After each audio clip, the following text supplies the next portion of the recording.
Shalom semuanya. Tema Natal kita tahun 2022 adalah Yesus pembawa pengharapan baru.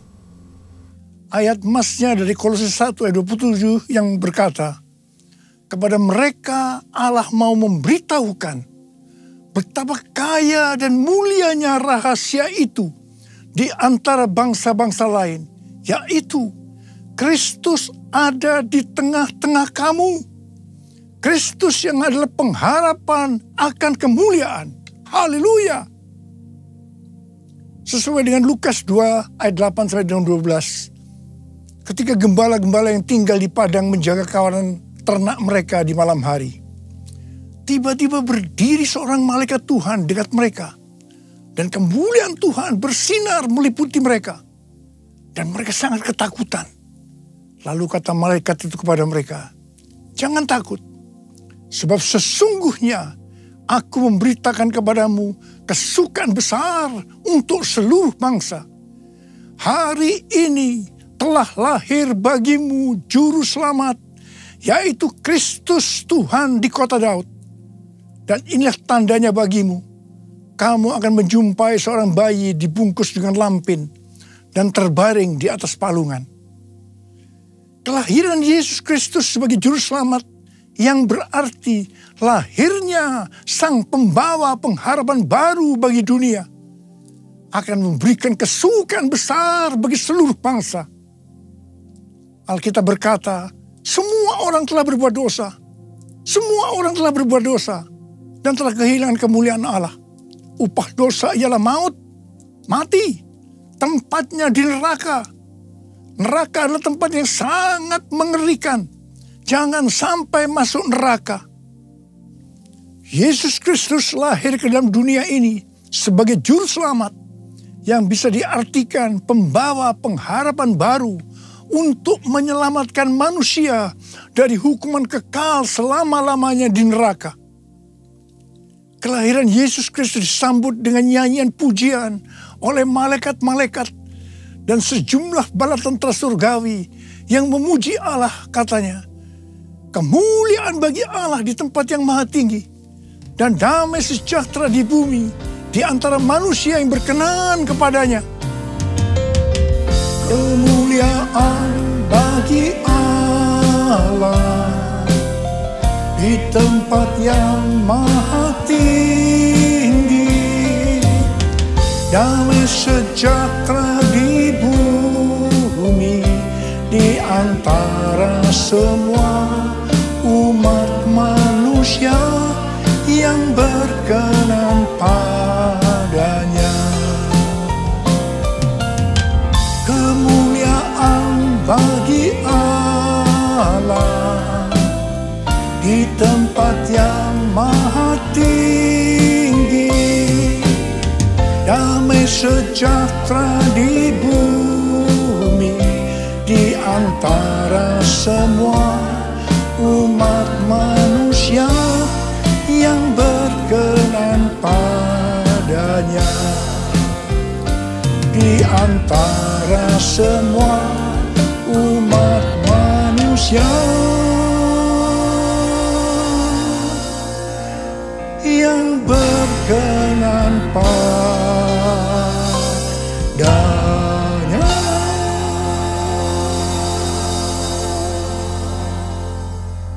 Tema Natal yang Tuhan berikan ini, yaitu Yesus pembawa pengharapan baru, sangat tepat untuk mempersiapkan kita memasuki tahun 2023. Di mana pandemi COVID masih belum berakhir. Perang Rusia-Ukraina yang masih berkelanjutan. Informasi tentang inflasi dan resesi ekonomi tahun 2023 diberitakan di semua platform media sosial. Sesuai dengan apa yang disampaikan oleh Pastor D, seorang hamba Tuhan dari Perth, Australia. Di mana Tuhan pada tahun 2023 akan kembali menggoncangkan bangsa-bangsa di dunia. Kita melihat Twitter, Facebook, disusul dengan Disney, Amazon, mulai mengadakan PHK secara besar-besaran. Rusia dan Inggris dinyatakan resesi. Di tengah situasi yang seperti ini, Tuhan berbicara, Yesus pembawa pengharapan baru ada di tengah-tengah kamu. Dialah pengharapan akan kemuliaan. Dalam Kolose 1 ayat 27 ini, kata pengharapan dalam bahasa aslinya memiliki arti mengharapkan dan yakin sesuatu yang baik akan terjadi. Itu artinya Yesus yang ada di tengah-tengah kita membuat kita memiliki keyakinan dan iman yang teguh dalam menghadapi segala situasi dan kondisi apapun. Haleluya! Sebagai pembawa pengharapan baru, Yesus tidak berada jauh dari kita. Ia Allah yang maha hadir, yang mustahil difahami oleh otak manusia yang hanya segede bakpao.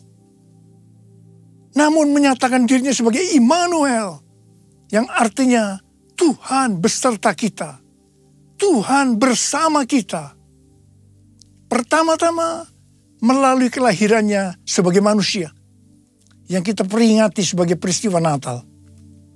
Kemudian melalui Roh Kudus yang diberikannya, tinggal berdiam di dalam hidup kita.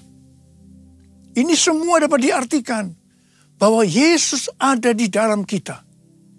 Itulah sebabnya kita selalu punya pengharapan. Haleluya!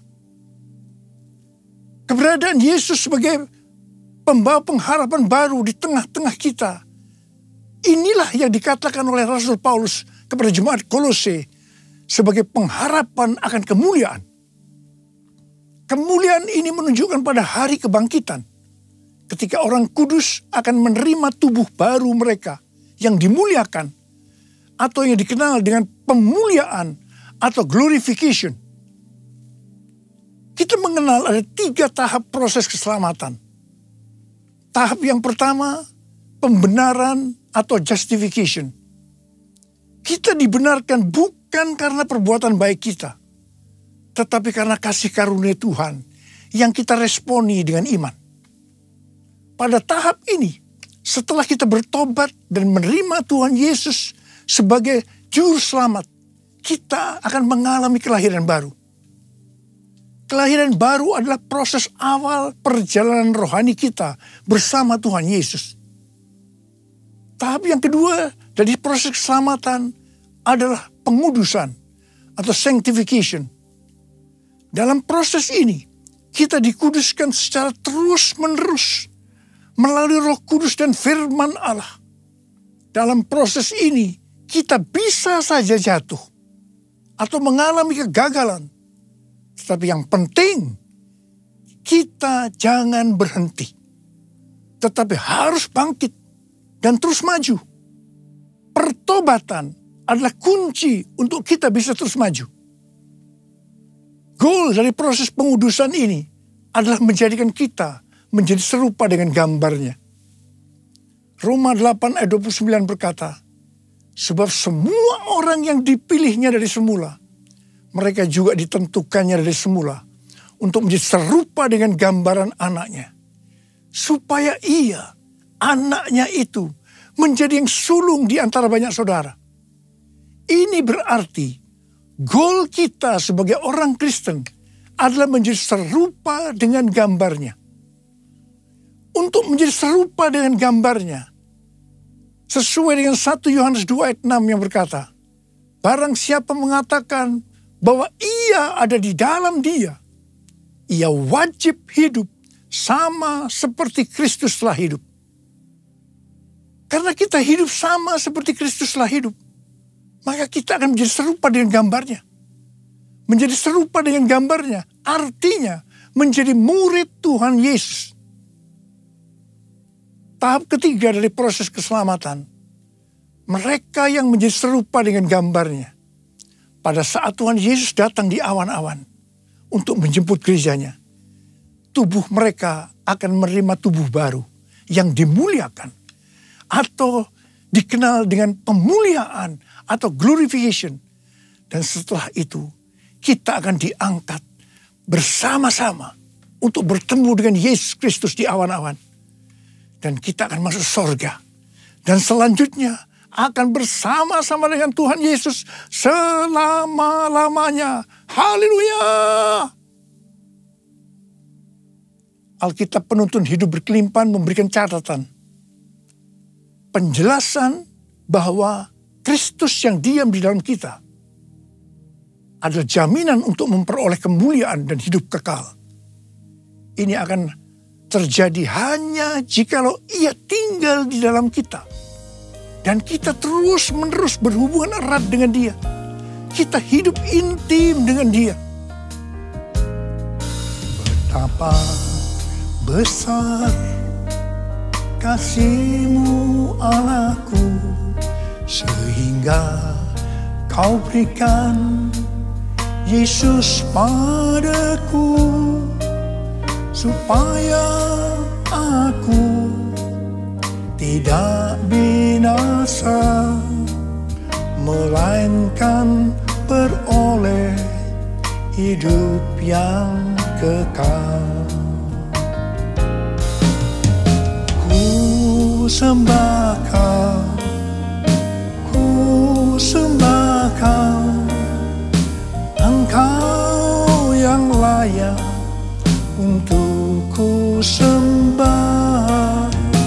Ku sembah Kau, ku sembah Kau, Engkau yang layak untuk ku sembah. Engkau yang layak, Engkau yang layak, Engkau yang layak untuk ku sembah. Perjumpaan kita dengan Yesus, pembawa pengharapan baru, akan mengubah jalan hidup kita secara radikal. Hal ini dikatakan seperti yang terdapat dalam 1 Petrus 1 ayat 3 sampai dengan 5. Terpujilah Allah dan Bapa Tuhan kita Yesus Kristus, yang karena rahmat-Nya yang besar telah melahirkan kita kembali oleh kebangkitan Yesus Kristus dari antara orang mati kepada suatu hidup yang penuh pengharapan, untuk menerima suatu bagian yang tidak dapat binasa, yang tidak dapat cemar, dan yang tidak dapat layu, yang tersimpan di sorga bagi kamu. Yaitu kamu yang dipelihara dalam kekuatan Allah karena imanmu, sementara kamu menantikan keselamatan yang telah tersedia dinyatakan pada zaman akhir. Haleluya.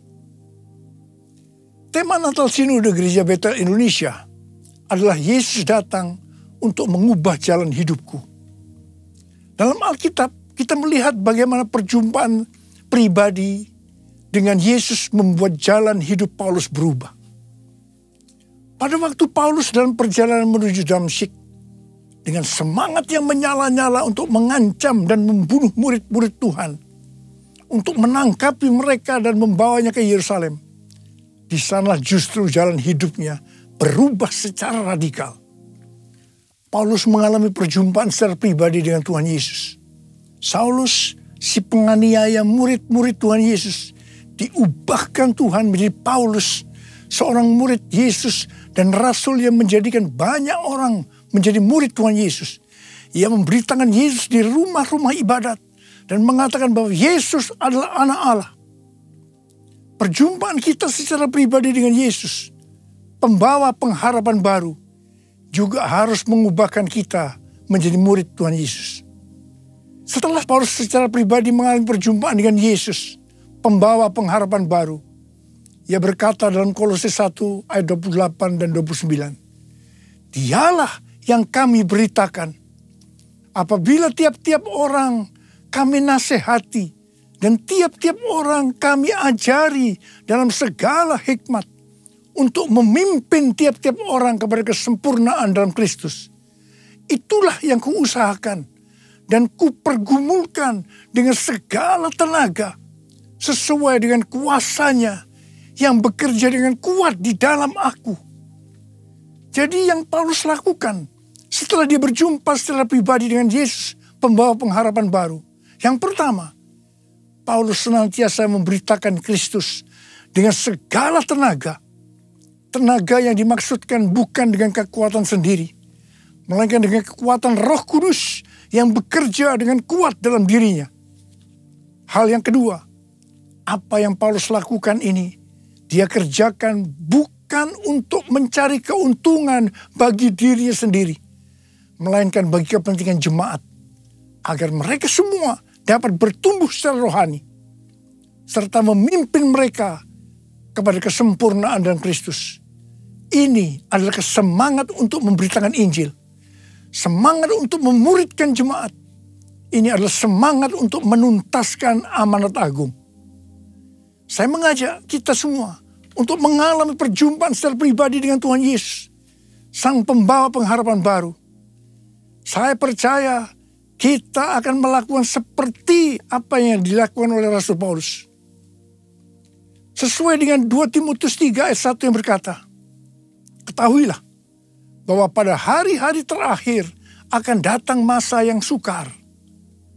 Maka di tengah-tengah situasi dan kondisi yang tidak menentu ini, di mana prediksi kondisi perekonomian tidak semakin bertambah baik, resesi ekonomi di depan mata, dan berita-berita terkait inflasi membuat kita ketakutan dan kepanikan. Ingatlah, Yesus memberikan pengharapan yang baru bagi kita. Katakan amin. Mungkin juga ada di antara kita yang bertanya-tanya, mengapa masalah-masalah datang silih berganti, seperti tidak habis-habisnya, terutama di tengah-tengah pandemi ini. Dalam hal ini Rasul Paulus menjawab dalam Roma 5 ayat 3 sampai dengan 5 yang berkata, dan bukan hanya itu saja, kita malah bermegah juga dalam kesengsaraan kita. Karena kita tahu bahwa kesengsaraan itu menimbulkan ketekunan. Dan ketekunan menimbulkan tahan uji. Dan tahan uji menimbulkan pengharapan. Dan pengharapan tidak mengecewakan. Karena kasih Allah telah dicurahkan di dalam hati kita oleh Roh Kudus yang telah dikaruniakan kepada kita.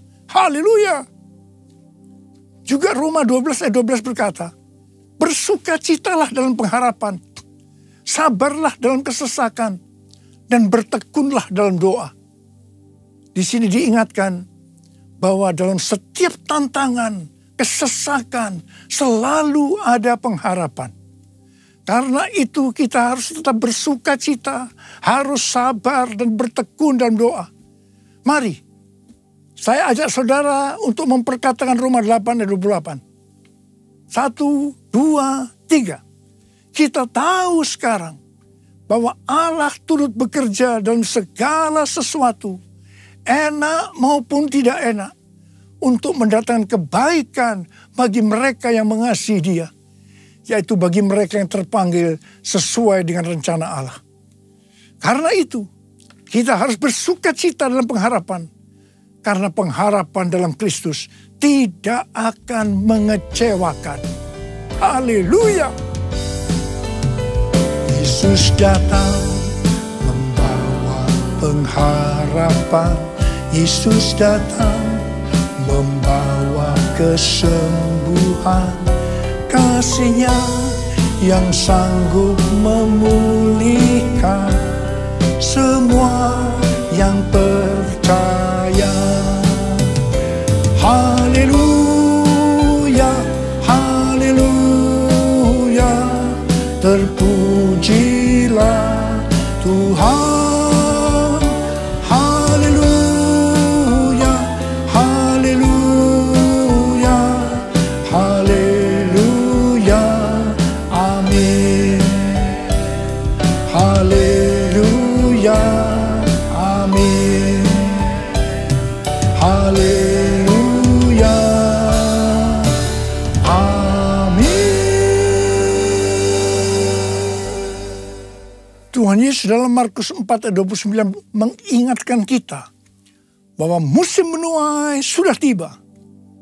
Musim menuai sudah tiba. Api Roh Kudus yang dahsyat dari Pentakosta ketiga sudah dicurahkan. Saya mengajak agar kita semua untuk percaya dan terus berharap kepada Tuhan. Tuhan sedang membersihkan gerejanya. Dosa-dosa yang tersembunyi sedang dibuka. Tuhan mau gereja Tuhan menjadi kudus Sehingga kebangunan rohani dan penuaian jiwa yang terbesar dan yang terakhir terjadi. Kedatangan Tuhan Yesus untuk kedua kalinya sudah sangat-sangat dekat. Waktunya sudah sangat-sangat singkat. Salah satu tanda kedatangan Tuhan Yesus adalah kalau amanat agung selesai. Tuhan mengingatkan bahwa tugas utama kita adalah menyelesaikan amanat agung. Kita harus memuridkan. Perlu diingat bahwa yang bisa memuridkan adalah murid. Karena itu kita semua harus menjadi murid Tuhan Yesus. Sesuai dengan 1 Yohanes 2 ayat 6. Bahwa murid Tuhan Yesus adalah mereka yang hidupnya sama seperti Kristus telah hidup. Karena hidup sama seperti Kristus telah hidup, maka kita akan menjadi serupa dengan gambarnya. Sekali lagi, saya ingatkan bahwa goal kita sebagai orang Kristen adalah menjadi serupa dengan gambarnya. Menjadi orang yang mempunyai sifat yang serupa dengan Kristus.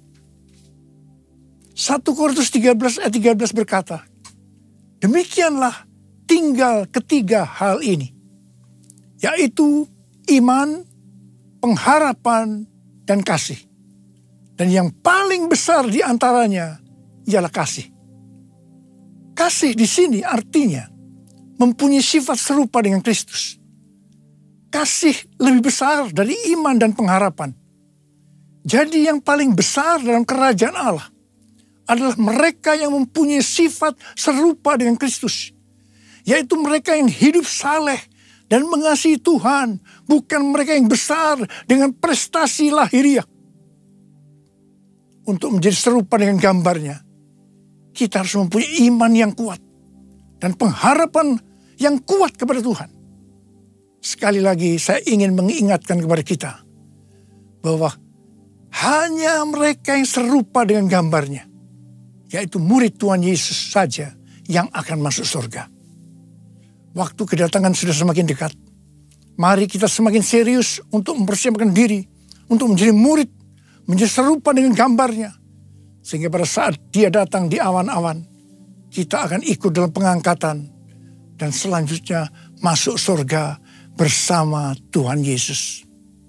Tema Natal tahun 2022. Yesus pembawa pengharapan yang baru mengingatkan kita semua akan perbuatan yang besar dari Tuhan Yesus kepada kita semua. Karena semua orang telah berbuat dosa dan telah kehilangan kemuliaan Allah. Upah dosa adalah maut, mati. Tapi dia, Yesus yang tidak berdosa, telah dijadikan dosa oleh karena kita. Dia harus turun dari surga mulia, menjelma menjadi manusia, mati ganti kita, menyelamatkan kita dari hukuman kekal selama-lamanya. Tuhan Yesus luar biasa. Perbuatannya besar. Perbuatannya besar. Perbuatannya besar. Perbuatannya besar. Perbuatannya besar. Pujilah namanya. Perbuatannya besar. Perbuatannya besar. Haleluya. Perbuatannya besar. Puji Tuhan. Perbuatannya besar. Pujilah namanya. Pujilah Tuhanku dengan segenap hatiku. Pujilah namanya. Pujilah Tuhanku. Pujilah Tuhanku dengan segenap hatiku. Pujilah namanya.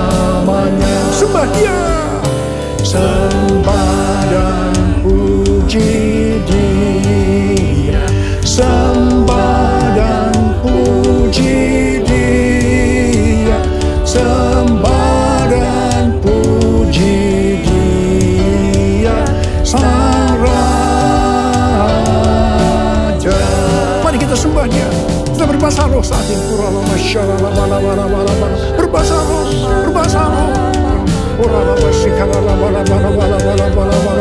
Sembah dia, sembah dia. Oh Tuhan terima kasih, Tuhan terima kasih, Tuhan terima kasih. Oh Tuhan, sembah dan puji dia, sembah dan puji dia, sembah dan puji dia sang Raja, sembah dan puji dia sang Raja.